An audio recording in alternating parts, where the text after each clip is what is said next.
Bienvenue, chers spectateurs, à ce premier épisode de Véhicule d'un temps. Dans cette vidéo, nous allons parler d'une originalité bien française et qui en a fait sa fierté, le croiseur sous-marin Surcouf. Pour commencer, revenons aux origines du projet dans les années 1920. Durant l'entre-deux-guerres, en effet, de nombreux traités internationaux seront créés pour tenter d'entraver de futurs conflits et, par ce fait, les marines de guerre en sont affectées. On peut citer notamment le traité naval de Washington qui limita sérieusement le tonnage des navires, y compris français. Mais de tous les accords, aucun ne réglementait le sous-marin, qui avait commencé à faire des preuves convaincantes durant la Première Guerre mondiale. C'est ainsi que le projet Q5 est accepté en 1926 par la France. Il s'agira d'un lot de 3 à 5 bâtiments d'une conception originale. En effet, il est question d'un sous-marin sur lequel on aurait monté une tourelle de croiseur, d'où le nom qu'on lui attribue, croiseur sous-marin. Les missions qui lui étaient attribuées étaient d'assurer un contact entre la métropole française et ses colonies, ainsi que de détruire isolément des navires de guerre ou marchands. Malheureusement, par la complexité de l'engin, de son coût et de ses difficultés à opérer, un seul exemplaire de ce projet fut réalisé et porta le nom de Surcouf. Attardons-nous maintenant un peu sur les caractéristiques générales du véhicule.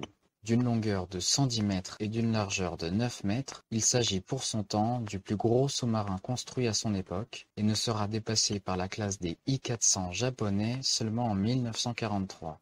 Il est capable d'aller à des vitesses maximales de 18,5 nœuds en surface grâce à deux moteurs diesel et 8,5 nœuds lorsqu'il est immergé grâce à deux moteurs électriques.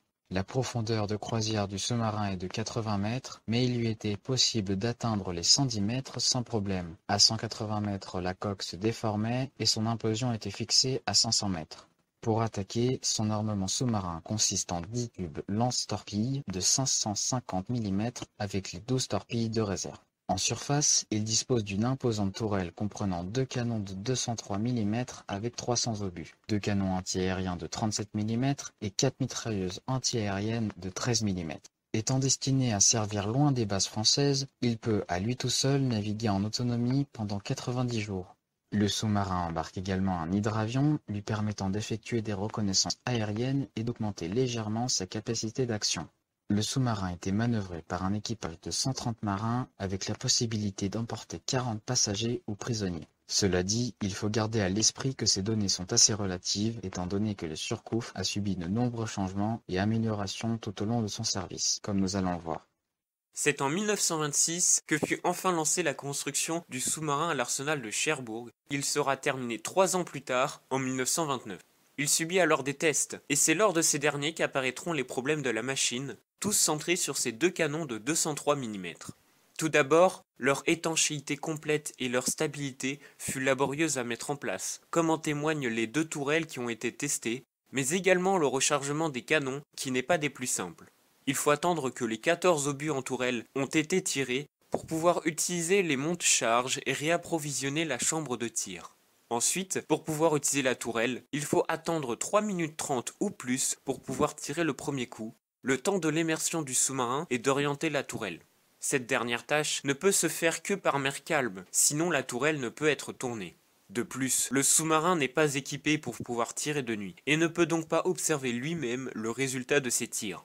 Enfin, à cause du télémètre des canons qui est à faible hauteur à cause de la silhouette basse du sous-marin, la portée maximale des tirs n'est que de 12 km, voire 16 km avec une observation par le périscope, malgré la portée théorique de 26 km des deux canons. Néanmoins, il faut garder à l'esprit que, à cette époque, comme de nos jours, cette disposition était unique en son genre, expliquant ainsi ses défauts. Des autres problèmes du sous-marin, on retiendra notamment les 30 minutes nécessaires au montage et au décollage de l'hydravion embarqué, ainsi que les récurrents défauts des batteries électriques, pourtant nécessaires lors de la propulsion en plongée. Au final, par toutes les modifications qui lui ont été nécessaires, le Surcouf aura coûté 90 millions de francs, soit le double de son coût d'origine. Enfin jugé apte au combat, le Surcouf est accepté au service dans la marine française le 3 mai 1934. En automne de cette même année, il effectuera sa première croisière en ralliant la Guinée française. En 1935, le Surcouf compte son premier mort, le quartier-maître Audic Roger, au large de l'Espagne. Le malheureux était passé par-dessus bord. En 1937, le sous-marin subira quelques modifications à Brest, puis de 1938 jusqu'au début de la guerre, effectuera des missions en Afrique et dans les Antilles françaises. Lors du début de la Seconde Guerre mondiale, le Surcouf arrive à Brest pour y subir une petite maintenance, faute de défaillance technique.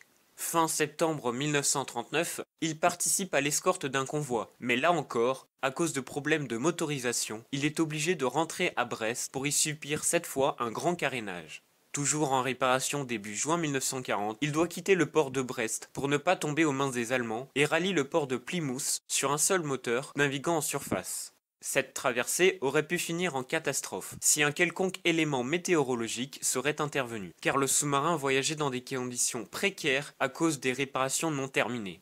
Il arrivera quand même en Angleterre le 20 juin 1940.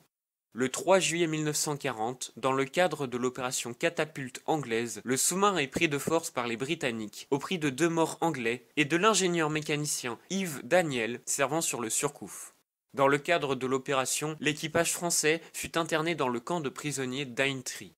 Ce n'est qu'un mois plus tard que le sous-marin arborera de nouveau les couleurs françaises avec le drapeau des forces navales françaises libres. Le reste de l'année 1940 se passera à rassembler matériel et personnel, étant donné que seulement 13 marins du premier équipage reviennent sur le bâtiment. Début 1941, les entraînements commencent pour les nouveaux venus, les Britanniques assignent le matricule P-17 au Surcouf et sa mission sera de protéger les convois d'Atlantique Nord entre le Canada et le Royaume-Uni.